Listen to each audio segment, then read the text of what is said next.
నేను కానీ నా వెంట నడిచే నాయకులు కార్యకర్తలు కానీ ఆఖరికి నా భార్య నా ఇద్దరు కుమార్తెలు మిమ్మల్ని అనుకున్నావమ్మా. నా భార్య నా కుమార్తెలు ఇంటింటికి వచ్చారు. మా ఆయనకి ఓటేయండి, సైకిల్ గుర్తు కొట్టేయండి, మా నాన్నకి ఓటేయండి, సైకిల్ గుర్తు కొట్టేయండి అని మీ ఇంటి ఆడబిడ్డలా ఇంటింటికి అడిగారు. మా కష్టాన్ని గుర్తించాలని, నాకు అండగా నిలవాలని కోరుకుంటూ, ముఖ్యంగా చెట్ట చివరి మాట ఆలోచించండి బాగా. వైఎస్ఆర్ కాంగ్రెస్ పార్టీకి ఆంధ్ర రాష్ట్రంలో బుద్ధి చెప్పాల్సిన ఘనత అందరికంటే ఎక్కువ తమిళ సోదరులకు ఉంది. ఎందుకంటే సూపర్ స్టార్ రజనీకాంత్, తలైవార్ రజనీకాంత్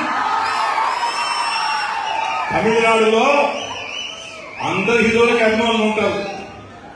అందరు హీరో అభిమానులు రజనీకాంత్ అభిమానులే. జీవితంలో ఎలా ఉన్నాడో మీకు తెలుసు. అలాంటి రజనీకాంత్ ని వైఎస్ఆర్ కాంగ్రెస్ పార్టీ నాయకులు ఏ విధంగా దూషించారో, ఏ విధంగా తిట్టారో తమిళ సోదరులారా ఒక్కసారి గుర్తు తెచ్చుకోండి. రజనీకాంత్ తమిళుడైనా రజనీకాంత్ సినిమా అంటే భారతదేశం కాదు, విదేశాల్లో కూడా పోటెత్తుంది, విదేశాల్లో కూడా ఓట్ల వస్తుంది. రజనీకాంత్ రాజకీయాల్లోకి వచ్చింటే ఏ రాజకీయ పార్టీ అయినా రజనీకాంత్ ఏమడిగితే అది ఇచ్చుండేది. రజనీకాంత్ కాలి కోటి కూడా సరిపోని కొంతమంది వైఎస్ఆర్ కాంగ్రెస్ పార్టీ ఎమ్మెల్యేలు మాట్లాడుతూ జగన్మోహన్ రెడ్డి గారి ప్రోత్సాహంతో ఎంత నీచంగా రజనీకాంత్ మాట్లాడాడో గుర్తు తెచ్చుకుంది. ఒక ఆమె రోజమ్మ ఆ భాష చెప్పాలంటే నాకు ఇబ్బంది, కొడాలి నాని ఆ భాష చెప్పాలంటే ఇబ్బంది. వాడు రజనీకాంత్ తిడుతూ ఉంటే వేదిక మీద జగన్మోహన్ రెడ్డి గారు చక్కటి చిరునవ్వుతో నవ్వుగా నవ్వుతూ ఉంటారు. కాబట్టి తమిళ సోదరులారా ఈ రోజు చిత్తూరు జిల్లాలో ఉండే తమిళ సోదరులందరూ ఒకే మాట చెప్తున్నారు, మేము వైఎస్ఆర్ కాంగ్రెస్ పార్టీకి రాజకీయంగా పూడ్చిపెట్టేస్తాం, మా రజనీకాంత్ ని అవమానిస్తారని చెప్పని.